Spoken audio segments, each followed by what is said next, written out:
બાબરાના ગમા પીપળિયા ગામમાં પરંપરાગત દર વર્ષે ગ્રામજનો ભૂદેવની સાક્ષી ભગવાન બલરામનો હળ ઉત્સવ ઉજવે છે।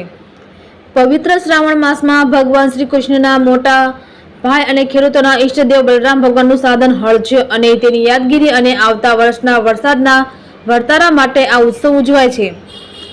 ગામમાંથી નાના 4 બાળકોને તૈયાર કરવામાં આવે છે અને તેને અવેડામાં મટકી વડે સ્નાન કરે છે અને આ 4 બાળકોના નામ જેઠ, અષાઢ, શ્રાવણ અને ભાદરવો રાખવામાં આવે છે। પછી 4 બાળકો મટકું પાણીની ભરીને જળ દેવતાને સ્થાને શ્રીફળ વધેરે છે અને મટકી ફોડે છે। પછી 4 બાળકોને મુખ્ય બજારમાં દોડાવવામાં આવે છે અને ગામના પાદરમાં કોઈ એક વ્યક્તિ હળને હાથમાં ઊંચું જાળી રાખે તે હળને જે બાળક પકડી લે છે અને પકડનાર બાળકનું નામ જે મહિનાનું નામ રાખેલ હોય છે તે મહિનામાં આવતા વર્ષે સારો વરસાદ થાય છે તેવું માનવામાં આવે છે અને આખું ગામ રક્ષાબંધનના દિવસે કાર્યક્રમનું કુતૂહલ જોઈને આનંદ અનુભવે છે।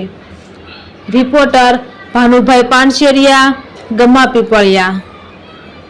અમારા ગામ ગમા પીપળિયાની અંદર જૂની પરંપરા અને આજ રક્ષાબંધન એટલે કે બળેવના પર્વ નિમિત્તે આજ વરસાદનો વર્તારો એટલે કે હળ જીતવા જવાનું અને બળેવિયા દોડે છે।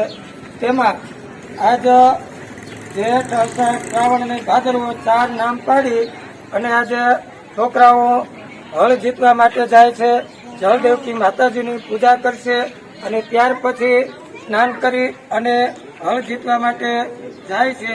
આજે રક્ષાબંધનના પર્વ નિમિત્તે જૂની પરંપરા અમે જાળવી રાખી છે। અમારા ગામની અંદર આ પરંપરા વર્ષો જૂની ચાલી રહી છે। તેમાં ગ્રામજનોનો ઘણો જ સાથ સહકાર અને આનંદ અને ઉત્સવથી ઢોલના નાદ સાથે આજે આ પરંપરા અમે ઉજવી રહ્યા છીએ અને વર્ષો સુધી આ પરંપરા ચાલુ રહે તે માટે અમે ઘણી લાગણી વ્યક્ત કરીએ છીએ અને ઘણા બધાને આનંદ છે। બોલો જય શ્રી કૃષ્ણ, જય બલરામજી।